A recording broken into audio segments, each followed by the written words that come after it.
ഗുണ്ടാപിരിവ് നടത്തിയ തൃണമൂൽ കോൺഗ്രസിൻ്റെ നേതാവിനെ നാട്ടുകാർ ഓടിച്ചിട്ടടിക്കുന്നു. ഇത് പശ്ചിമ ബംഗാളിലെ കാഴ്ചയാണ്. ഇന്നലെ മമതാ ബാനർജിയുടെ മരുമോനായിരുന്ന ചീമുട്ടയിറങ്ങിൽ ഇന്ന് ഈ ഗുണ്ടാ നേതാവിനാണ് ഇടികിട്ടുന്നത്. സാർ, ഇത് സംഭവം നടക്കുന്നതെന്ന് പറഞ്ഞാൽ ബീർപൂർ ജില്ലയിലെ ബുർജാർപൂർ എന്ന് പറയുന്ന പ്രദേശത്ത് ബുജ്ര വല്ലാത്ത പേരാണ് കേട്ടോ, ദുബ്രജ്ഗഡ് എന്ന് പറയുന്ന നഗരസഭയിലെ 6ാം വാർഡിലുള്ള കൗൺസിലർ ഭാസ്കർ റുജ് എന്ന് പറയുന്ന ആൾക്കാർക്കാണ് ഇടി കിട്ടുന്നത്. ഇയാൾ ആദ്യം ചെയ്തതെന്ന് പറഞ്ഞു കഴിഞ്ഞാൽ പ്രധാനമന്ത്രി ആവാസ് യോജന പ്രകാരം വീട് നൽകാമെന്ന് പറഞ്ഞ് ഓരോരോ വീടുകളിലായിട്ട് നമ്മുടെ 10-30 വീടുകളുണ്ട്, ഓരോ വീട്ടിലും ചെന്നിട്ട് 10,000, 15,000, 30,000 രൂപ വെച്ച് ഗുണ്ടാപിരിവ് നടത്തി. അത് പിരിവ് നടത്തി കഴിഞ്ഞപ്പോഴത്തേ ഈ നാട്ടുകാർ ചോദിക്കാൻ തുടങ്ങി, വീട് കിട്ടിയില്ലല്ലോ എന്ന് പറഞ്ഞുകൊണ്ട്. അങ്ങനെയാണ് ഇയാളുടെ വീട്ടിന് മുന്നിൽ നാട്ടുകാർ തമ്പടിച്ചു. ഇയാളുടെ ഗുണ്ടാപിരിവ് അനധികൃത പിരിവാണെന്ന് മനസ്സിലാക്കിയ നാട്ടുകാർ ഷട്ടൊക്കെ ഊരിയിട്ട് ഓടിച്ചിട്ടടിക്കുകയായിരുന്നു. ഇയാൾ ഈ വീഡിയോ പുറത്തിറങ്ങിയിട്ടുണ്ട്. തെരുവിൽ കൂടെ ഓട്ടമാണ്, ഓടുന്ന ആൾക്കാർ പോകുന്നിടത്തെല്ലാം ഇടിയാണ്.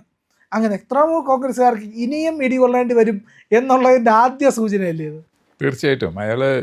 ഞാൻ അതിൻ്റെ വീഡിയോ കണ്ടിരുന്നു, ഷർട്ടൊന്നുമില്ലാതെ ഓടിപ്പോണത്. അപ്പോൾ അടി കൊണ്ടിട്ട് ഒരു രക്ഷയില്ല, നേരത്തെ അടിയാണ്. അപ്പോൾ ഒരു കൗൺസിലർ ഇതേപോലെ അടി കൊണ്ട് ഓടിപ്പോവാന്ന് പറഞ്ഞു കഴിഞ്ഞാൽ നമ്മുടെ ജനാധിപത്യ പ്രക്രിയ അല്ലെങ്കിൽ ജനാധിപത്യ സംവിധാനത്തിന് അപമാനമാണ്. പക്ഷേ തൃണമൂലിൻ്റെ ആയതുകൊണ്ട് ഇതൊന്നും നമുക്ക് അത്ഭുതപ്പെടാനില്ല. കാരണം അവർ മമതാ ബാനർജി ഇപ്പോൾ ഒരു ഏകാധിപത്യ ശൈലിയിൽ ആ ഭരണം കൊണ്ടുപോയി. അവരും അനന്തരവൻ അഭിഷേക് ബാനർജി അല്ലേ, രണ്ടുപേരും കൂടി ചേർന്ന് ഭരണം കൊണ്ടുപോയി. ഇപ്പോൾ കൂടെ നിൽക്കുന്ന സിൽബന്തികൾ അതെപ്പോഴും ഈ ഏകാധിപതികൾക്ക് ഇതിൻ്റെ നടപ്പിലാക്കാനായിട്ട് കുറേ ആൾക്കാരുണ്ടാവും, ഈ ഗുണ്ടകൾ ഭരണം സംവിധാനത്തിൽ. ഇപ്പോൾ ഈ മാർക്സിസ്റ്റ് ഭരണം, കമ്മ്യൂണിസ്റ്റ് ഭരണമുള്ള രാജ്യങ്ങളിലൊക്കെ നമ്മൾ കണ്ടിട്ടുള്ളതാണത്. ഏകാധിപതികൾക്ക് അത് നടപ്പിലാക്കാനായിട്ട് ഓപ്പറേറ്റ് ചെയ്യാനായിട്ട് ആൾക്കാരുണ്ടാവും. അപ്പോൾ അതിൽ ഓപ്പറേറ്റ് ചെയ്യാനുള്ള ആളാണത്.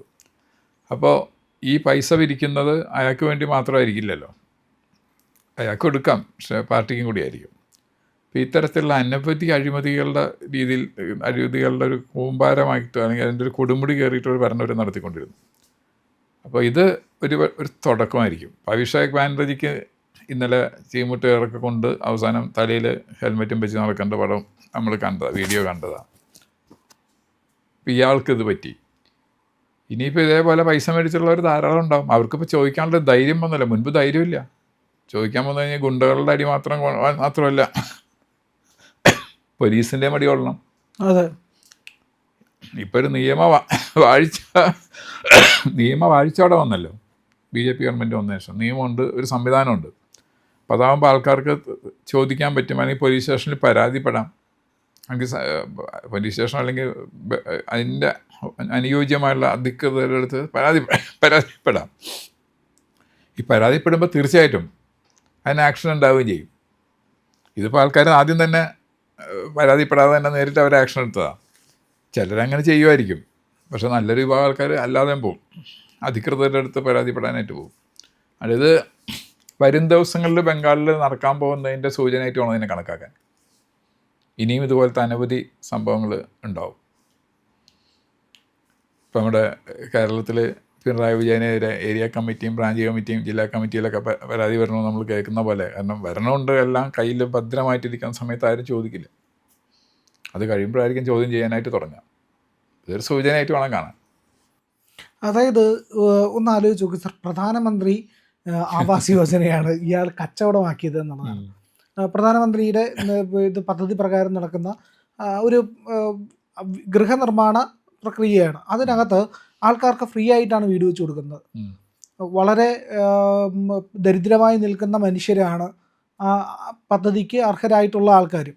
അപ്പോൾ അങ്ങനെയുള്ള ആൾക്കാർ ഗതി കെട്ടിട്ടാണ് ഇയാളെ അടിക്കുന്നത്.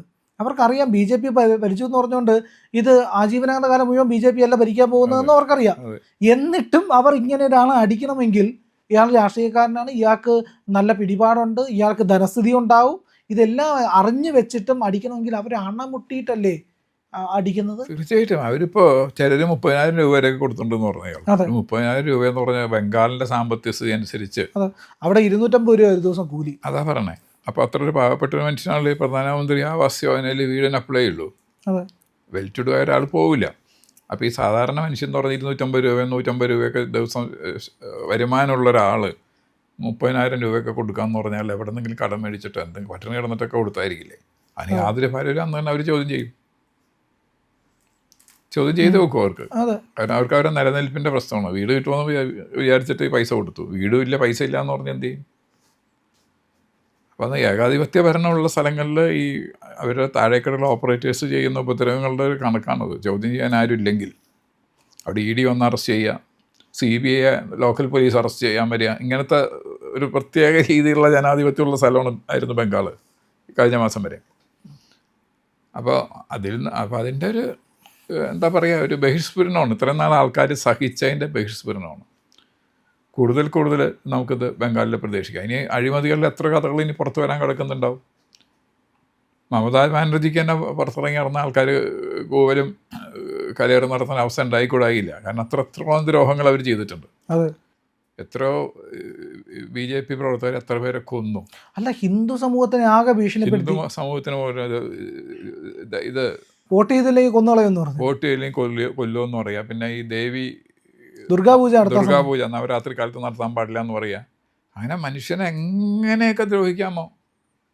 അതിൽ റിസർച്ച് ചെയ്ത് ദ്രോഹിച്ച ആളാണെന്ന് എനിക്ക് പറയേണ്ടി വരും. കെട്ടിത്തൂക്കി വഴിയരിയിൽ കെട്ടിത്തൂക്കിയിടുക BJPയുടെ പ്രവർത്തകനെ മരത്തിൻ്റെ ചുവട്ടിൽ. ഇത് ഭീകരത സൃഷ്ടിക്കുകയാണ്. അപ്പോൾ നാളെ ഒരാൾ ആ പ്രദേശത്ത് BJPയിൽ പ്രവർത്തിക്കാൻ ധൈര്യപ്പെടില്ല, ഭയക്കണം. അപ്പോൾ അങ്ങനെ ഭീതി ഉണ്ടാക്കാൻ വേണ്ടിയിട്ട് ഇതേപോലുള്ള എല്ലാ ജനാധിപത്യ വിരുദ്ധമായിട്ടുള്ള എല്ലാ പ്രവർത്തനങ്ങളും ചെയ്തു കഴിഞ്ഞാൽ സ്വാഭാവികമായിട്ട് അതിനൊരു ചോദ്യം ചെയ്യൽ വരും, ഒരു തിരിച്ചടി വരും. അത് പ്രശ്നം എന്താണെന്ന് വെച്ചാൽ ആൾക്കാരുടെ രോഷം ഇങ്ങനെ വളരെയധികം ഉയർന്നു വന്നു കഴിഞ്ഞാൽ പലപ്പോഴും അത് നിയമസമാധാന വ്യവസ്ഥയെ ചിലപ്പോൾ അത് ബാധിക്കുന്ന രീതിയിൽ വരും. പക്ഷെ ഇപ്പോഴത്തെ ഗവൺമെൻറ് അതിന് കഴിവുള്ളവരാണ് അതിനെ കൈകാര്യം ചെയ്യാനായിട്ട്. അപ്പോൾ ഇനി ധാരാളം പേര് അകത്താവലും അഴിമതിയുടെ പേരിൽ ജയിലിലാവലും ഇതേപോലെ തന്നെ ജനങ്ങളുടെ ജനരോഷം ഫേസ് ചെയ്യേണ്ടതും എല്ലാ സ്ഥിതികളും ബംഗാളിൽ നമുക്ക് ഇനിയും വരും ദിവസങ്ങളിൽ കൂടുതൽ പ്രതീക്ഷിക്കാം. കാരണം 15 കൊല്ലമാണ് ആൾക്കാർ സാധിച്ചത്. അത് 1.5 പതിറ്റാണ്ട് നിസ്സാര കാലം. പതിറ്റാണ്ട് എന്ന് പറഞ്ഞാൽ അന്ന് ഇവർ ഭരണത്തിൽ ഉണ്ടായിരുന്ന കാലത്ത് 5 വയസ്സായി കുട്ടിയപ്പോൾ 20 വയസ്സായി. അപ്പോൾ അയാളും ഈ ദ്രോഹങ്ങൾ ജനിച്ച കാലം മുതൽ കാണുന്നതാണ്, അല്ലെങ്കിൽ കുട്ടിയായിരിക്കും മുതൽ കാണുന്നതാണ്. അപ്പോൾ ഇത് ജനങ്ങളുടെ രോഷം ഭയങ്കരമായിരിക്കും. നമുക്ക് പ്രവചനാതീതമായുള്ള രോഷമായിരിക്കും ഉണ്ടാവുക. ഈ ഇന്നലെ മമതാ ബാനർജിയുടെ അനന്തരവനെ ആക്രമിക്കുമ്പോൾ ജനങ്ങൾ വിളിക്കുന്നുണ്ട്, നിന്റെ ഗുണ്ടായുസ് ഇവിടെ നടപ്പില്ലടാ എന്നാണ് ആൾക്കാർ വിളിച്ച് പറയുന്നത്. അതുപോലെ തന്നെ പറയുന്നുണ്ട്, ഇവൻ കള്ളനാണ്, പെരുങ്കള്ളൻ, ഇവനെ ഓടിക്കണം. ഈ മുദ്രാവാക്യങ്ങളാണ് ആൾക്കാർ ഇങ്ങനെ വിളിച്ചുകൊണ്ടിരിക്കുന്നത്. മുദ്രാവാക്യമല്ല, ആൾക്കാർ സ്വൈര്യം കെട്ടിട്ട് അവസാനം തലയിലൊരു ക്രിക്കറ്റ് ഹെൽമെറ്റ് വെച്ചിട്ടാണ് ഇയാളെ ബൈക്കിൻ്റെ നടുക്കിരുത്തി 2 പേര് ചേർന്ന് കൊണ്ടുപോകുന്നത്. അതെ, കാരണം അത്രത്തോളം വലിയ ഇവരുടെ എല്ലാ ഗുണ്ടായുസവും എക്സിക്യൂട്ട് ചെയ്തിരുന്ന ഇയാൾ തന്നെയാണ്.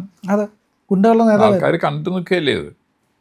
അല്ല, ഇപ്പോഴത്തെ തൃണമൂൽ കോൺഗ്രസ് നേരിടുന്ന ഒരു വലിയ പ്രതിസന്ധി എന്ന് പറയുന്നത് സുവേന്ദു സർക്കാർ ചെയ്ത ഒരു നടപടിയാണ്. ആദ്യം തന്നെ ഈ ഗുണ്ടകളെയൊക്കെ പിടിച്ച് അടിയും കൊടുത്ത് ജയിലിനകത്താക്കി. പ്രധാനപ്പെട്ട എല്ലാ നഗരങ്ങളുടെ ഇപ്പോൾ ഇവർ ഈ പറയുന്ന ഹത്വ ഹഫ്ത പിരിക്കുന്ന പരിപാടിയാണ്. ആ പരിപാടി നിർത്തിച്ചു. അതുപോലെ തന്നെ ലോറി ഡ്രൈവർമാരുടെ വീഡിയോകൾ വെളിയിൽ വരുന്നുണ്ട്. അവർ പറയുന്നുണ്ട്, ഓരോ ടോളിൽ അനധികൃത ടോളാണ്, ഓരോ സ്ഥലത്ത് 200 രൂപ വീതം കൊടുക്കേണ്ടി വരുമായിരുന്നു. ആ പൈസ എല്ലാം നിർത്തലാക്കി. ഒരിടത്തും അനധികൃത ചെക്ക് പോയിന്റുകളും ഈ പറയുന്ന അനധികൃത ടോൾ ബൂത്തുകളും ഒന്നും പറ്റില്ല. അവിടെയെല്ലാം കൃത്യമായിട്ടുള്ള പോലീസ് ഇടപെടലുണ്ടാകുന്നു. ഇവന്മാരെല്ലാം അടിച്ചൊതുക്കി അകത്താക്കി.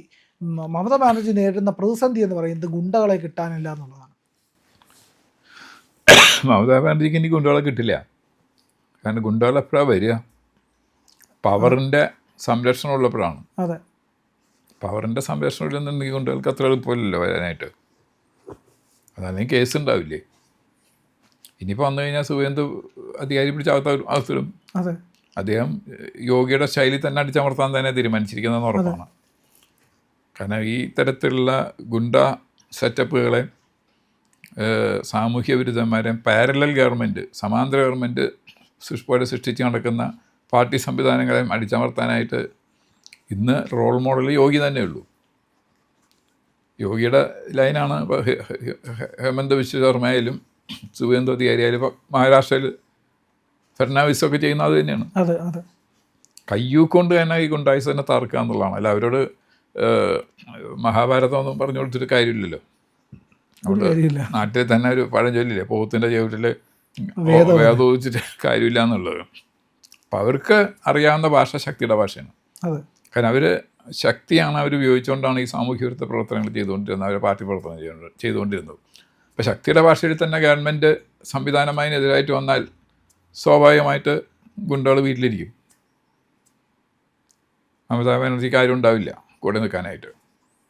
അതെ, വലിയ ഗതികേടായിരിക്കും ഇനി മുമ്പോട്ട് പോകുമ്പോഴും മമതാ ബാനർജിക്ക് വരാൻ പോകുന്നത് എന്നുള്ളതാണ് ഇതിൻ്റെ സൂചന. അതെ, അത് ഏകാധിപത്യ പ്രവണതയോട് കൂടി കഴിഞ്ഞാൽ ഇരിക്കുന്ന സമയത്ത് അവരറിയില്ല, ആനപ്പുറത്തിരിക്കുമ്പോൾ താഴെ നടക്കണമെന്ന് അറിയില്ലല്ലോ. ഒരു ദിവസം അവിടെ നിന്ന് ഇറങ്ങേണ്ടി വരുമല്ലോ, ഇറങ്ങുമ്പോഴേ ഇത് അറിയുള്ളൂ. അതാണിപ്പോൾ സംഭവിക്കുന്നത്. അതാണ് സംഭവിച്ചുകൊണ്ടിരിക്കുന്നത്. ഇപ്പോൾ നമ്മുടെ സ്റ്റേറ്റിൽ അതുപോലെയൊക്കെ തന്നെയായിരിക്കും. ഇപ്പോൾ പിണറായി വിജയൻ്റെ അഴിമതിക്കാർ സ്വന്തം പാർട്ടിക്കാർ പറയുന്നു, പ്രതിപക്ഷം പറഞ്ഞാൽ ഇത്ര അത് പ്രതിപക്ഷമല്ലേ എന്ന് പറയാം. സ്വന്തം പാർട്ടിക്കാർ പറയുന്നു. തെറ്റിപ്പിരിഞ്ഞു പോയ ആൾക്കാർ 3 പേര് ജയിക്കുന്നു, ജനങ്ങൾ അവർ സ്വീകരിച്ചു. അതെ, 3 പേരെ. അതൊക്കെ പാർട്ടിക്ക് നല്ല വോട്ട് ബാങ്കുള്ള സ്ഥലങ്ങളിൽ നിന്നാണ് ഓർക്കണം.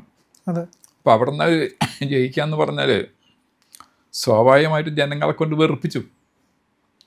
വെറുപ്പിക്കുന്ന ആ ഭരണത്തെയും കൂടി പോയി കഴിയുമ്പോൾ ആ വെറുപ്പ് ഇരട്ടിയാവും. ഇപ്പം ഇവിടുത്തെ ജനങ്ങൾ അതേപോലത്തെ ആൾക്കാരൊന്നും അല്ലാത്തതുകൊണ്ട് ഈ പാർട്ടിക്കാരെ പിടിച്ച് തലയില്ല എന്ന് മാത്രമേ ഉള്ളൂ. അതെ, അതിപ്പോൾ ഈ യൂത്ത് കോൺഗ്രസ്സുകാരെ എന്താ പറയുക, എന്ത് സംരക്ഷണമാണ് പേര് പറഞ്ഞത്, രക്ഷാപ്രവർത്തനം ചെയ്യുന്ന പറഞ്ഞാൽ ബംഗാളിലാണെങ്കിൽ ഇന്നിപ്പോൾ ആ പോലീസുകാരൻ അടിമാടി, ഇന്നിപ്പോൾ അയാൾക്ക് കോടതിയിൽ പോകാൻ സാധിക്കുന്നു, മുൻകൂർ ജാമ്യത്തിന് അപ്ലൈ ചെയ്യാൻ പറ്റുന്നു, കിട്ടണില്ല, പുള്ളി പൊളിവിൽ പോയി എന്ന് പറയുന്നു ആൾക്കാർ. ഇവിടെ കേരളത്തിലെ ജനങ്ങൾ നിയമത്തിനനുസരിച്ച് പോകുന്ന ജനങ്ങളാണ്. പക്ഷെ അവിടെ അത്രത്തോളം സഹിച്ചു, സഹനത്തിൻ്റെ ക്ഷമയുടെ നെല്ലിപ്പടിയിൽ അവരെത്തി. പിന്നെ അവർ പോലീസിനെ പോലും കാത്ത അവസ്ഥയായിരിക്കും അവിടെ. അധികം വരുന്ന ദിവസങ്ങളിൽ അവർ ശരിക്കും അത് അനുഭവിക്കും. ഈ 15 കൊല്ലം ജനങ്ങളെ ദ്രോഹിച്ചതിൻ്റെ ഫലം അവരനുഭവിച്ചേ വെക്കൂ. പ്രിയപ്പെട്ട പ്രേക്ഷകരെ, ഞങ്ങൾ ഇന്ത്യ ലൈവ് പതിപോലെ നമ്മൾ പറയുകയാണ്, മാധ്യമങ്ങളിൽ വരാത്ത, മറ്റു മാധ്യമങ്ങൾ പറയാത്ത വാർത്തകളാണ് നിങ്ങളുടെ മുന്നിലേക്ക് കൊണ്ടുവരുന്നത്. ഇത് പറയാൻ ഞങ്ങൾക്ക് പ്രേരണയും ശക്തിയും നിങ്ങളാണ്. നിങ്ങൾ ഞങ്ങളുടെ കൂടെ ഉണ്ടാവണം. ഞങ്ങളുടെ ചാനൽ സബ്സ്ക്രൈബ് ചെയ്യണം. നമുക്കൊരു ചാനൽ കൂടിയുണ്ട്, C4N, C4N മലയാളം. നമ്മൾ ഈ തെരഞ്ഞെടുപ്പൊക്കെ ആയതുകൊണ്ട് കൂടുതൽ വാർത്തകൾ നമ്മുടെ ഈ പ്ലാറ്റ്ഫോമിൽ തന്നെ കൊടുക്കാൻ കഴിയാത്തതുകൊണ്ടാണ് C4Nൽ പുതിയ വാർത്തകൾ കൊടുക്കുന്നത്. അപ്പോൾ ആ ചാനലും കൂടി ഒന്ന് സബ്സ്ക്രൈബ് ചെയ്യണം. ഇന്ത്യ ലൈവ് ഉറപ്പായിട്ടും ചെയ്യണം. C4N കൂടെ, C4N, C എന്ന് പറഞ്ഞാൽ ക്രെഡിബിൾ, 4 N നേഷൻ, രാജ്യം. നമ്മുടെ രാജ്യത്തിന് വേണ്ടിയാണ്. രാജ്യം വിട്ട് ഒരു കാര്യവും ഇന്ത്യ ലൈവിനില്ല. അതുകൊണ്ട് ഞങ്ങളുടെ കൂടെ ഉണ്ടാവണം എന്നുകൂടി അഭ്യർത്ഥിക്കുന്നു.